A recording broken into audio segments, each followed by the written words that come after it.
नमस्कार, मी प्रदीप मुर्मे। आज आपण निलंग्यातील रजा जमील पटेल यांच्या शेतीमध्ये आहोत।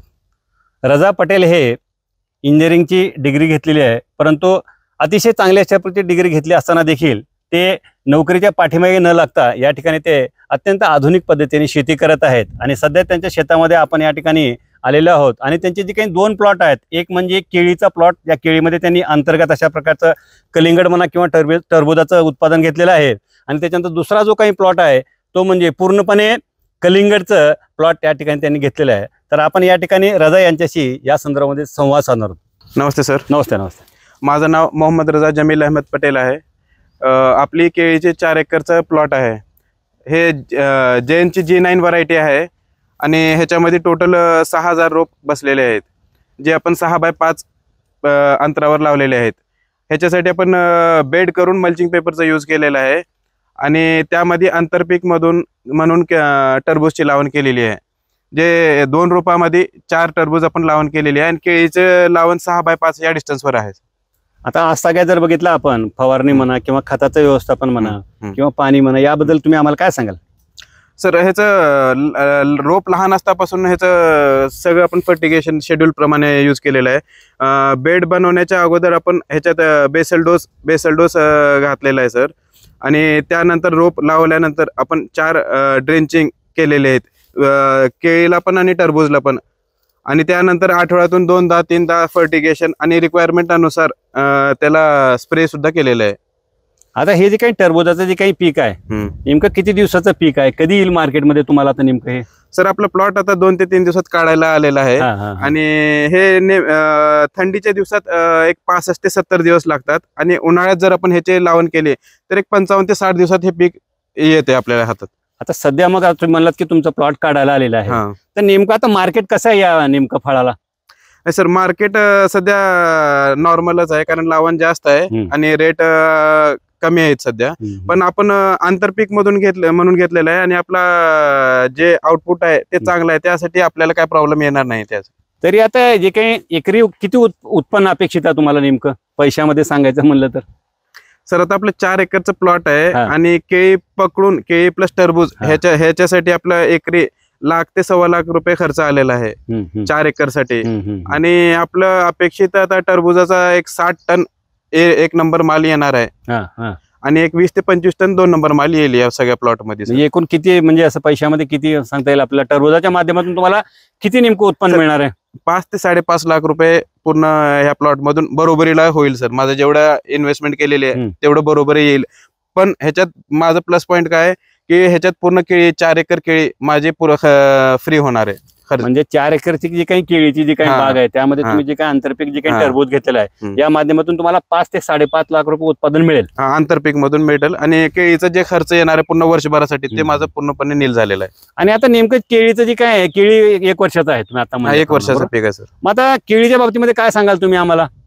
सर, केळी जे आपण करायलो सध्या आपण एक्सपोर्ट क्वालिटीच्या हिशोबानेच करायलो आणि ते प्लॉट सध्या एक्सपोर्ट क्वालिटीच्या हिशोबानेच चालू आहे। त्याची ग्रोथ जे चालू आहे, ग्रोथ स्टेज एक्सपोर्ट क्वालिटीच्या हिशोबाने चालू आहे। आता आपलं 4 एकरचं प्लॉट हे पर झाड आपल्याला अपेक्षित 25 ते 30 किलो अपेक्षित आहे आपल्याला। आणि टोटल एक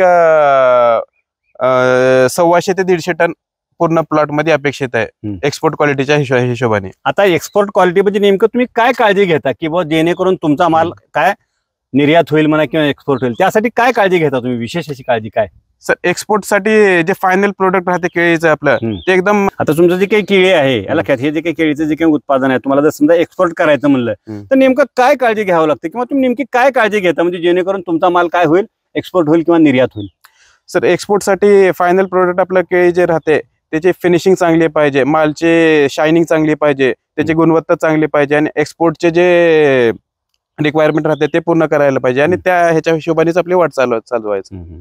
आता तुम्ही टरबूजाचं सांगितलं किती उत्पन्न येईल वगैरे वगैरे। आता मला पण उत्सुकता लागलेली आहे की 4 एकर ही जी काही केळी आहे, कारण जे काही आंतरपीक आहे या आंतरपिकाच्या माध्यमातून तुम्ही जवळपास 5 ते 5.5 लाख रुपये उत्पादन मिळेल, कारण आता तुमचं 4 दिवसामध्ये टरबूज जाणार आहे, बरोबर? मग आता केळीच्या माध्यमातून तुम्हाला या 4 एकरची जी काही केळी आहे या 4 एकरच्या केळीच्या माध्यमातून तुम्हाला नेमकं, कारण आता तुम्ही सांगितलं केळी हे 12 महिन्याचं पीक आहे, मग केळीच्या माध्यमातून तुम्हाला किती उत्पन्न मिळेल पैशामध्ये काय सांगाल तुम्ही आम्हाला? सर केळीमध्ये एक्सपोर्ट आपल्याला झाल्यानंतर? नाही, इम्पोर्टचा आणि एक्सपोर्टचा दोन्ही गोष्ट सांगतो हा. सर. केळी आपल्याला अपेक्षित आता जे 6,000 रोप आहेत हम्म. त्यापैकी आपल्याला जवळपास 125 ते 150 टन आपल्याला माल अपेक्षित आहे. आणि सध्याचे रेट 20 रुपये लोकलचे आहेत आणि 30 रुपये इम्पोर्टचे आहेत. मग त्या हिशोबाने जवळपास 25 ते 30 लाख रुपये एक्सपेक्टेड आहे सर. टोटल इम्पोर्ट आपण लोकल मध्ये केलं तर, एक्सपोर्ट मध्ये केलं तर त्यात अजून जास्त 4 एकर मध्ये 4 एकर मध्ये किती 40 लाख? 40 लाख पर्यंत जाऊ शकतो सर. 4 एकर मध्ये हिशोबाने गेलो तर एक्सपोर्ट क्वालिटी आपण केलं तर सर. म्हणजे 4 एकर मध्ये 40-50 लाख रुपये अपेक्षित आहे अपेक्षित जर आहे. समजा एक्सपोर्टचा. भैया आता जर बघितलं आपण सध्या की शेती करायला कोणी तयार नाही, शेतकरी तयार नाही. आताच तुम्ही सांगितलं तुमचं जे काही शिक्षण आहे लक्षात, इंजिनिअरिंगची डिग्री म्हणा, त्याच्यानंतर PG त्यामध्ये तुम्ही केलेलं आहे. आणि असं करून बाबा मोठ्या शहरामध्ये मेट्रोपॉलिटन जी काही सिटी आहेत आपण बघतो, इंजिनिअरिंग केलेले मुलं म्हणा, मुली म्हणा, की मोठ्या शहरामध्ये की अतिशय चांगल्या अशा प्रकारचं जॉब त्या ठिकाणी मिळवून त्या ठिकाणी हायफाय अशा प्रकारचं जीवन जगावं असं म्हणतात. मग तुम्ही सगळं असताना देखील, डिग्री मिळवलं असताना देखील निलंग्यासारख्या ग्रामीण भागामध्ये तुम्ही हा शेतीसाठी जे काही प्रयोग करत आहात त्याचं नेमकं काय कारण आहे, काय सांगाल तुम्ही आम्हाला? सर माझी BE सिव्हिल इंजिनिअरिंग झालेली आहे. त्यानंतर मी मास्टर्स केलेलं आहे ME स्ट्रक्चरमध्ये. त्यामध्ये माझा प्रोजेक्ट एक राहिलेला होता, ते लॉकडाऊनच्या काळात मी परत आलो. सर माझा BE सिव्हिल झालेला आहे, त्यानंतर मी ME स्ट्रक्चर केलेलं आहे. पण सध्या जे आपलं एज्युकेशन झालं आहे त्या हिशोबाने आपल्याला नोकरी भेटत नाही सर. आणि भेटली तरी जे पगारी आहेत ते परवडण्यासारखे नाहीत. आता त्यासाठी सर आपलं स्वतःचं शेत आहे आणि त्यामध्ये आपण नवीन पद्धतीने काहीतरी करून आपण स्वतः नवीन मार्केट क्रिएट करू शकतो. आता जसं मी एक्सपोर्टसाठी हे करायचा विचार केलाय, ते आता बरेच जण करू शकतात. आणि प्लस शहरी जीवनचं कसं राहतंय, धावपळ खूप आहे, तुम्हाला स्ट्रेसफुल जीवन जगावं लागतं. इकडं आपण जे पीस ऑफ माइंड राहते आणि जे निवांतपणा राहते ते ग्रामीण भागात आपल्या ह्याच्यामध्येच भेटेल आपल्याला. भैया शेती परवडत म्हणतात शेतकरी, तर अशा शेतकऱ्यांना एक युवा शेतकरी रजा पटेल या मुलाखतीच्या माध्यमातून नेमकं काय आव्हान करणार? सर नियोजनबद्ध केल्यावर परवडते. आता केळी वर्षाचं पीक आहे, भांडवल खूप लागते, त्यासाठी आपण आंतरपीक घेऊन त्याचा खर्च काढलेला आहे. मग असं प्लॅनिंग जर केलं तुम्ही आंतरपीकचं, आता बरेच जण यावर्षी मी बघितलंय, बरेच जण मी केळीमध्ये टरबूज लावलेले आहेत, बरेच जण पपईमध्ये टरबूज लावले आहेत, बरेच जण मिरचीमध्ये टरबूज लावलेले आहेत. असं आपण नियोजनबद्ध काय केलं तर नक्कीच ह्याच्यात फायदा होईल सर. मग आता हे केळीचं जे काही पीक आहे शेतकऱ्यांनी घ्यायला काय हरकत नाही, काय सांगाल तुमचा जे काही अनुभव लक्षात घेता? नाही, एक्सपोर्ट आपल्या भारतातून होते आणि आपण पण एक्सपोर्ट करू शकतो. आता ते सिद्ध करायचंय मला निलंग्यातून. पहिल्यांदा मला वाटत नाही आतापर्यंत एक्सपोर्ट केलं तर कोण, ते मला करून दाखवायचं आहे की निलंग्यातून पण एक्सपोर्ट होऊ शकते आपला माल म्हणून. केळी म्हणा किंवा टरबूज म्हणा, टरबूज. आता ही जी काही बाग घेताना तुम्हाला नेमक्या बांधावरती काय अडचणी आल्या, काय प्रॉब्लेम आले? सर मॅन पॉवरचे प्रॉब्लेम येते, पण आपल्या शेतातले जे गडी वगैरे आहेत, काम करणारे आहेत, ते खूप चांगले आहेत. ते सगळं मेहनतीने करतात, जे जसं आपल्याला पाहिजे ते त्यांना एकदम व्यवस्थित आपल्याला साथ देतात सर. भैया आता तुमचं हे 3 एकरचं जे काही टरबूजचं जे काही प्लॉट आहे त्याबद्दल काय सांगाल? नेमकं किती दिवसाचं हे प्लॉट आहे, आता ह्याचं जे काही नियोजन म्हणा वगैरे वगैरे त्याबद्दल तुम्ही काय सांगाल आम्हाला? सर आता ह्याचं जे नियोजन आहे आपल्याला, ते 2 पीक घ्यायचे ह्याच्यावर, त्या हिशोबाने सगळं नियोजन केलेलं आहे. पहिले 60 दिवसाचं टरबूज आणि त्यानंतर प्लस नंतर नेक्स्ट टरबूज हे ह्याच्यावर घ्यायचे जे 55 दिवसात येईल. आता फवारणी म्हणा किंवा त्याच्यानंतर पाण्याचं व्यवस्थापन म्हणा, त्याबद्दल काय सांगाल तुम्ही?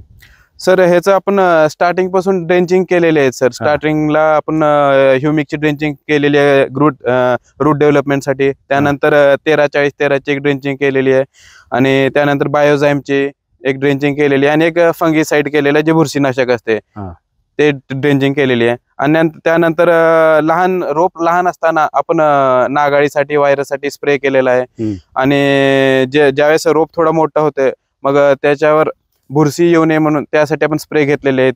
किंवा फळं ज्यावेळेस सेटिंगमध्ये राहतात, वेळे वाकडे फळे होतात, मग त्यासाठी कॅल्शियम नायट्रेट बोरॉन आपण ड्रीपमधून सोडलेला आहे, प्लस त्याचा स्प्रेही घेतलेला आहे.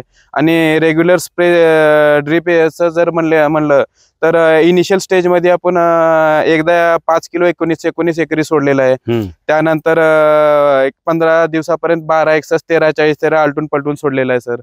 आणि एकदा फ्रुट्स सध्या फ्रुटिंग स्टेजमध्ये आहे, आता फळ फुगवण्यासाठी 13-0-45 म्हणा, 0-52-34 किंवा मार्केटमध्ये नवीन 16-20 0-16-20 आलेला आहे, तेही चांगलं आहे खूप फळ फुगवण्यासाठी. हे सोडलेले आहेत सर आपण सगळं. आता साधारणपणे किती फवारण्या आणि किती दिवसाला करावं लागतात? सर हे खूप नाजूक पीक आहे सर, ह्याला फवारण्याची जास्त गरज लागते. आठवड्यातून किंवा 1 ते 2 फवारणी रिक्वायरमेंट अनुसार येतातच सर.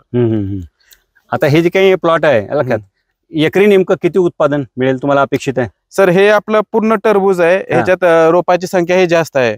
मग आणि इकडं फ्रुटिंग पण चांगली आहे सर. इकडं एकरी मला 30 टन अपेक्षित आहे सर. म्हणजे टोटल प्लॉट मध्ये एक 80 ते 90 टन आपल्याला या 3 एकर मध्ये भेटणार सर. चांगला जर समजा भाव मिळाला तर किती पैशामध्ये उत्पादन येईल?